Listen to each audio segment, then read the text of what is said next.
When did hitting your partner become a trend? I don't know. I don't think it ever did, though. Yeah, I don't think it ever did. By my homegirl, Janae. Your discretion applies to phone calls for shown for analysis.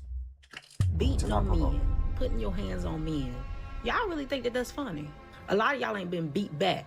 Beats boys. Huh? Beats that boy. I'm not the friend that you call when your man is acting up, because I'm going to tell you to put your hands on him. Just saw a girl hit her boyfriend.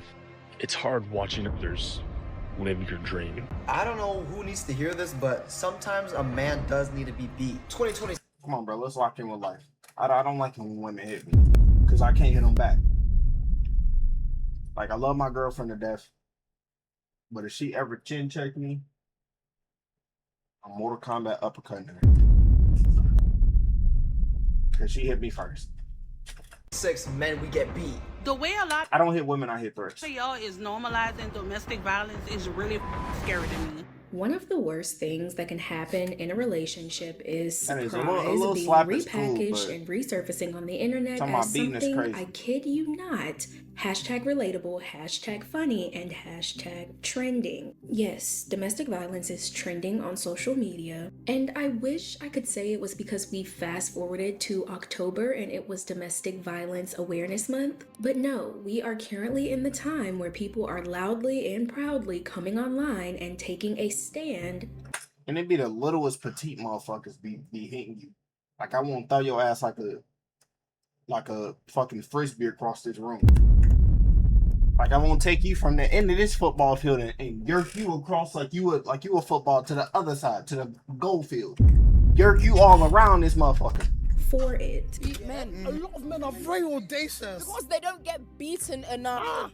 Now, before we get into this video, I do want to give a quick viewer advisory. I will be blurring all physical acts of violence to make this video easier to sit through, but we will be talking about DV, and if that's triggering for you, please click off this video. I try to make my platform a cozy corner, but not all important conversations can be cozy. So I understand if this video is not your cup of tea, and I will see you in the next one. But if you are staying, welcome to the Girl Talk you didn't know you needed. Now, I'm not saying you have to subscribe. Do I have to be a girl to watch? She always saying the girl talk, but I'm like, I'm a grown man watching this on stream. If you're classy, I know you don't just give those away for free, but hopefully at the end of this video, we become bestie enough for you to take that next step. That being said, to understand how we got to the lowest point of society, we have to go back to a time when this wasn't a trend, okay? It was a secret. I wouldn't let anybody know. In fact, when it all did come out, everybody was very surprised, because when I had the black and blues and that, I didn't go out. I didn't go anyplace. But he would have such control not to hit me in the face, so that way no one would know. It was a big secret, and he could keep it that way. I tried to cover up for years. I tried to cover up for having to go in with the black eye and make an excuse that it was the footballer, it was walking into the door. You know, the covering up is the worst, I feel. Domestic violence was something that dangerously thrived because of... I'm not gonna lie, bro. Like I said, I love my girlfriend to death. But the day she act like, if she ever would have raised a hand and actually want to do me harm, that's the day we divorcing. And if she actually put hands on me, I gotta drop her. Like I said, I don't hit women, but I hit threats. If my girlfriend ever raised her hand up, and y'all seen my girlfriend, I brought her on stream. If she ever raised her hand up and she think, you know what I'm saying? I would have to drop her. Defend myself, not drop her and then like keep punching and shit like that, GTRP, but I would just have to get her away from me, because no, man. No, violence, and it was everywhere, happening to men and women all around the world, but it lived behind closed doors in neighborhoods where everyone minded their business because legally it was allowed. If you go back to, say, the 1960s, what you would find is that intervention by police officers in cases involving intimate partner violence was pretty rare. That oftentimes the men, and at that time we were only talking about men as perpetrators of violence, were told to take a walk around the block. But the police training manuals of the time actually said, don't intervene, these are domestic cases. Back in the early 1900s, the law and law enforcement, they didn't see domestic violence as abuse. It was a private marital matter, which meant whatever happened between you and your spouse and in your household was not their crime to care about, especially if they didn't see it happen for themselves. Open up, it's the police. Now you're gonna pay. Thank God, get him out of here. Get him the right, calm down. Take it easy. All right, get him out of here. Why he just grabbed it down? Take it easy. He's crazy. He doesn't know what he's doing. All right, he seems to be all right. Do you want us to take him down to emergency? Oh, I just want him locked up. Well, ma'am, now I can't do that. What? Unless the crime is committed in our presence. Do you mean you can't arrest a man when he's beating up a woman? Not unless we see him do it. This position. So basically what you're saying is if I went back to 1960, if I wanted to rob a bank, if the law enforcement wasn't there and they didn't see the crime happen, then I could walk away scot-free with the money. Like I could walk straight out the door. If you didn't see me actually robbing them, but you see me walk out with some money, I could be like, oh, I just went to the bank. That's it, man. I got my money. But you robbed them, sir. No, I didn't.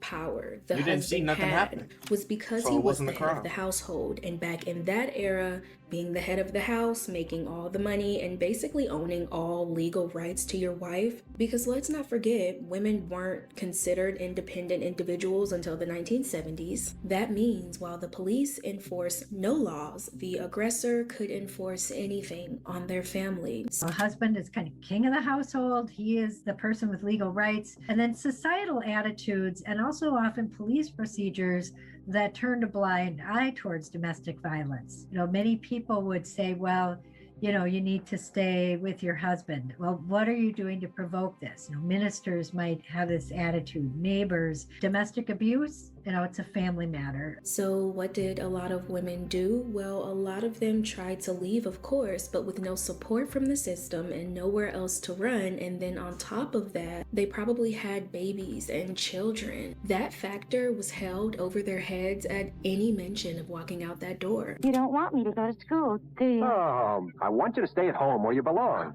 I don't have to take this. I'll leave you first. Wait just a minute. You calm down. You're not in any position to make any impulsive decisions. Oh, no. I'm taking Stevie and I'm leaving. No way. A boy Stevie's age needs his father. Ask any judge. I know. I'm a lawyer, remember? You are my wife. Stevie is my son. And nothing you can say or do will change that. If you ever leave me again, I'll use every law in the books to make sure you never see Stevie again. You understand? Fast forward to the 1970s, women were getting a bit more legal rights. They were told to fight back against male control, and that sparked a fire in them. But without a place to run, without their own money, the only thing women could retaliate with was death. My dad was really punching her that night, really her up bad that night.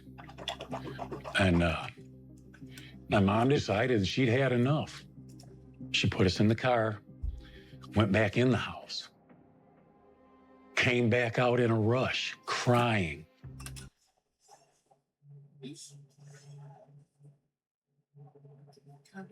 No, get your ass out. No, get out. No, get out. I'm on stream, get out. All his kids are screaming. And I remember looking back, just like this. Got a haircut, it's crazy. I'm not gonna lie, please don't look back no more. This cut right here, yeah, that's crazy. And seeing flames through the trees. Francine Hughes burst into the guardhouse at the sheriff's office shouting, "I did it, I did it." What she'd done was her husband. She poured gasoline under his bed and lit it. She was driven to her husband by constant beatings during the 13 years they lived together. No other trial that originated in the state of Michigan has received such widespread national attention as the Francine Hughes murder trial. The burning bed case was one of the first DV cases that drew massive media attention to expose the legal system failures and shine light on the reality of it all. Police were called all the time. And unless they saw Mickey actually striking Francine, which was highly unlikely, they would leave. And that happened many, many, many times. When I say women were fighting back, y'all, they were fighting back. Prisons around that time were full of women who were really just serving life for taking their abusers. With all of this happening, the police officers and courts, they heard this retaliation by death loud and clear. A much needed cultural shift was happening. Women were being justified. Yes, in many of these cases, they had to take a life to get theirs back, but in the end, these women weren't being punished anymore for being punished. These women are in prison because of the process, not because of their cases, not because of the facts of their cases. So I just wrote a simple letter asking the governor, we've been in prison for multiple years, we're abused women, we've suffered, we are offenders, but we're victims, and everybody signed it. And before I knew it, there was this big, wow. We need all our sisters home. Our families are missing their mothers, their daughters. So back then, women weren't violent because they wanted power. They had no protection, and their fight was about survival. But over time, that started to shift, and the tone around aggression became a bit casual. Around the early 2000s, a lot of kids were basically taught that one playground rule that I feel like messed a lot of people up in the heads. You know the phrase, if they hit you, it means they like you. Yeah. Do you know why that little boy did those things and said those things? It's because he likes you. Whoever conjured up the lie to tell the niggas lying back then. Hey, I done had so many girls hit me back in elementary school and they did not like me. They just wanted to hit a nigga because I was ugly. Like niggas just, you know what I'm saying? Girls, oh, when he hits you, he likes you? Why were you setting women up for failure? Huh? I don't know if it was because from decades of treating violence. Like Chase would come and tell me, oh, that little girl just hit me. I'd be like, whoop her ass, nigga. Hit her back. Say, don't hit me. Nigga, that ain't a sign of love, hitting somebody. Violence as private or expected, that opened the door for later generations to grow up, confusing the message around love and conflict. I don't know. But teaching a child that aggressive behavior means someone loves you, that's never going to end well. And as the world got a bit more modern, it started to prove that. If your boyfriend hits you or beats you up, stay with him. He loves you. Because he's risking for you to press charges on him, calling the police. A guy that's willing to do that for a girl, it's amazing. Do you really believe that, or are you just goofing on everybody? I really do believe that. Like, I get a lot of messages on my social media asking me for advice, and a lot of girls are like, I look up to you, and I feel like I'm an inspiration to them. They feel the same way. We went from many women enduring violence, fighting against that violence, just to teach kids that violence means love. I don't like him. What did he do? He was doing all the things. He was chasing, he was following me, chasing me, trying to pretend he was by me, and he yelled on my face, he yelled on my ears, and he bring my party parts, he yelled on my face, and he spit on my face. You know, She should have rocked the shit out of him. When boys do that and they act like that, it's because they like you. And I truly feel like that message right there put it in the heads of many people that putting your hands on your nigga don't like that wasn't shit. shameful anymore. Look at his face. He don't like that. Look at in the him. heads of It's because they like you. And I truly feel Look like at that his face. message right there put She it in the laughing and heads shit, of but many he's serious. people He don't like that putting your shit. hands on your partner wasn't shameful anymore. Like, this It nigga don't was like that shit. just He a just part like of the me. relationship. This is my brother. No, they not.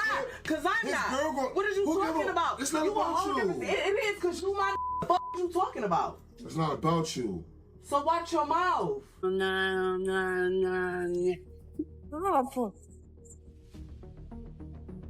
If we want to be honest, the way these couples just casually discuss this may make a lot of you say, hey, it's just a joke.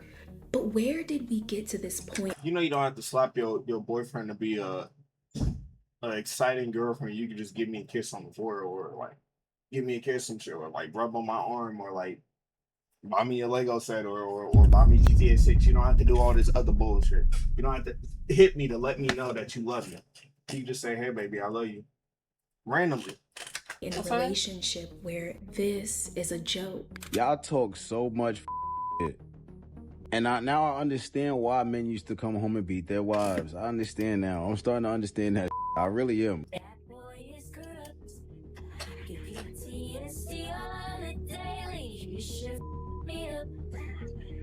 I had to mute the song for copyright reasons, but she's just slapping him to the beat of the song, you know, casual jokes and casual comments like he's right where he wants to be and petition for us to start beating our boyfriends more. Huh? Modern media has reframed assault into something playful and toxic, which we all know a lot of people love. You'll see casual acts of unprovoked violence. We chasing that. Oh, no.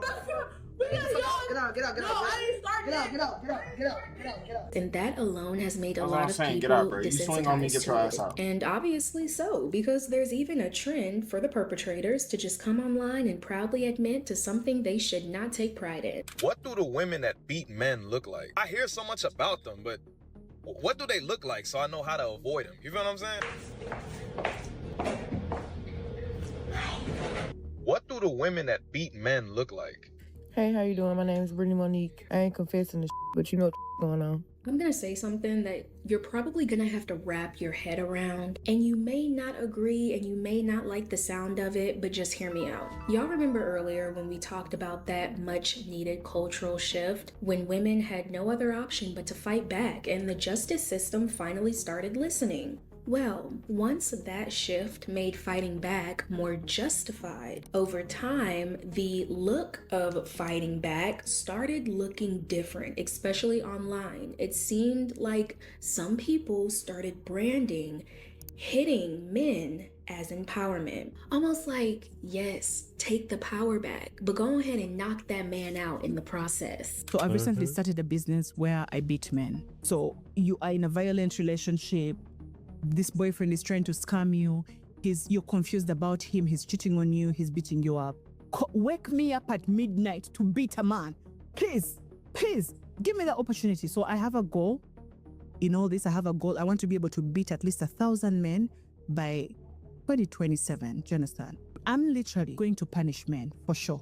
And it's such a controversial but also touchy topic because I would never intervene with a victim standing up to their abuser or someone stepping in to help a victim. Not to mention, sometimes God uses other people to make examples out of the wicked.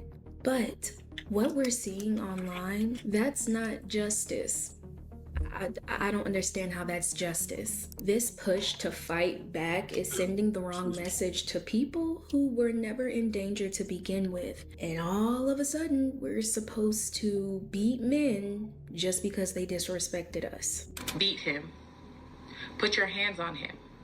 I'm not the friend that you call when your man is acting up, because I'm going to tell you to put your hands on him. I feel like for any relationship to work, the man has to be scared of the woman. No. I think y'all just gotta love and respect each other. At the end of the day, being scared and respect is different. If I was scared of my girl, I would not be with her. Because why would I want to be with somebody that I can't close my eyes or be calm around or be myself around? Would you be yourself around somebody that you scared of? No. So why would I? You feel me? Like, what are we talking about? I'm not scared of my woman. Just a little bit. It ain't even got to get domestic. But sometimes you gotta slap the shit out of her. Sometimes you gotta do that. You sit up and act like you're an advocate for DV and how you're so against men putting their hands on women, and then you'll turn around and fix your mouth to joke and brag about the fact that you are hitting men unprovoked. What should have just been self-defense is now basically abuse and just putting your hands on someone in the name of empowerment. And this also opened the door for men to be more comfortable in their wrongdoings too. If a man hits a woman, it's just toxic love. He's just putting his girl in place and being masculine. What's something toxic that you like? Being a little abusive. When he get real jealous, when he see me talking to another boy, he take it out on me, so. Hey, what's something toxic that you like? When my man choke me out when we arguing. But since when did abusive behaviors equal masculinity? If he's aggressive and violent, that's just him being manly. But truth be told, it's actually him just being a threat. Yeah, I see why back in the day used to come home and beat the shit out their wife, bruh. Like, baby, these bills stressing me out. They keep piling up. I don't make enough. The job stress me out itself. You stress me out. Taxes eating up my check. And y'all don't understand how heartbreaking it is to see all these videos I'm showing have hundreds and thousands of likes and comments. And even as I was writing this script for my video, I was thinking about putting like a nuanced line about how a lot of people find this funny and, oh, you know, like people can see this as a joke. But then I was just like, screw that. Like, why should I have to justify this just because some people see it as a playful joke? Right. None of this is funny. I can't help but feel this pit in the bottom of my stomach because I'm thinking about the people that have actually been in a violent relationship. I'm thinking about the victims that really aren't heard when they speak out. For example, let's say men who go through this. Society has got a long way to go, and I think that there are probably a lot of men out there who are suffering in silence and are too ashamed. I was almost 6 foot tall. My wife was 5'4", and if I went and told anybody that my wife was assaulting me, they wouldn't believe me. I'm thinking about the huge amount. You should have whooped her ass. I don't give a fuck. Let my partner lay hands on me. I'm whooping her ass. Nah, man, and we done after that too. Nah, that's gonna be self-defense. You slap me, I slap you back. And if you want to escalate it, all right, we done. Nah, man. Of men online who joke about this, further adding on to the stigma being that men can't actually be physically harmed by women, and men love being with feisty girls that can beat the hell out of them. I don't know who needs to hear this, but sometimes a man does need to be beat. Sometimes a man needs to fear his woman, scared at the fact that when he gets home, he's getting a frying pan stuffed up his ass. You're a bro. Shut up, bro. Little. I'm sorry. Hey, stop. That's not okay. I'm sorry. Did I ask you to help me? No, but I saw you were in harm, so I thought I would help you. You thought nothing. Look down at my pants. Does it look like I don't want this? All I'm saying is, it just further adds to the narrative that men are supposed to enjoy this. So whenever they do come forward with serious accusations, it'll be the same old, same old. What do the women that beat men look like? She was just beating my ass like 10 minutes ago. What do the women that beat men look like? That's Jaya. Hi, baby. I love you. Oh. Like that. This discourse on social media has caused a lot of back and forth and think pieces. One that we've all heard before is that women can put their hands on men, but men can't put their hands on women. So someone come and slap you right now, what would you do? I'm going to fight. A girl right now, one of the girls right now slapped you, what would you do? I'm going to uppercut her. Oh, bro, I'm going to uppercut her. Oh, bitch. What you talking about? If a girl walk up, I'm not gonna lie, that's true. I fuck with the shade. W the shade, man, in the chat. Let's say a girl walk up to me, right? And you not my girlfriend. Even if you was my girlfriend, nigga, you could be my Ma Dukes. A girl walk up to me, slap the teeth out of my mouth. I'm coming back. Oh! Like he said, a girl slapped me. Oh! Fuck are we talking about, nigga? Got you looking up to the ceiling. I'll be damned. Bet you not. Nah, man. Nah, man. I don't like that abusive shit, so you not gonna swing on me, nigga. Gonna fight a woman? If she hits me, yes. If you can hit a man, you can get hit like a man. That's what I'm saying. I'm sorry. Which, in my opinion, just leads people to take abuse less seriously, depending on who it happens to and just overall. If you hit a man, like you full on as hard as you can, do you think that he should be allowed to hit you back? Yes. I think that men should not hit women. Yeah, even if a girl hits you as hard as they can. What about, is it wrong for the girl? No, I don't think so. So overall, of course abuse is abuse, no matter whose hands it's in. And the fact that it's been normalized and turned into a quirky trend is very telling. The way a lot of y'all is normalizing domestic violence is really scary to me. The amount of women and men who are justifying domestic violence is weird. Ain't no relationship perfect. I am a firm believer in it. but it shouldn't be physical. So if you're in a violent situation that you feel like you can't get out of, please know that you are not alone. You do not have to go through that, and you should not let somebody feel like you deserve to go through that, because you do not. I'm going to leave a very important phone number on the screen, and if you ever need to reach out, don't hesitate. This video was definitely a heavy one. I know, crazy way to end the month, but y'all, what's going on over on TikTok? It was just too insane. I'm not gonna lie, I don't think niggas take anything on TikTok serious, because it be dumbass niggas on there talking some straight bullshit. Like, it'd be a nigga that tell you to work out your chest, do dips. I mean, that does work on your chest. It'd be a dumbass nigga on TikTok talking about to work out your chest, do this certain type of pull up, like doing a pull up is gonna work on your fucking chest. It'd be dumbass niggas on TikTok talking about shit like that. Oh, do this ab crunching is gonna work out your chest as well, because the lower chest, the way it fluctuates the muscles and shit, the core, the way it works on the obliques. Shut the fuck up, my nigga. Like that's, you know what I'm saying? That's why you shouldn't take nothing on TikTok serious. Niggas be talking about some bullshit on there. Bring over to YouTube, so I'm sorry. I know some of y'all treat me like a news station, and this was a piece of news. I had to let y'all know. But if you made it this far, thank you for tuning into the Girl Talk you didn't know you needed. If you Damn, Janae. You didn't even get through the sentence. She did edit the video before niggas can even get the sentence off. Damn, man. Damn, man. Damn, how you cut yourself off during editing? Damn. But nah, W Janae, man.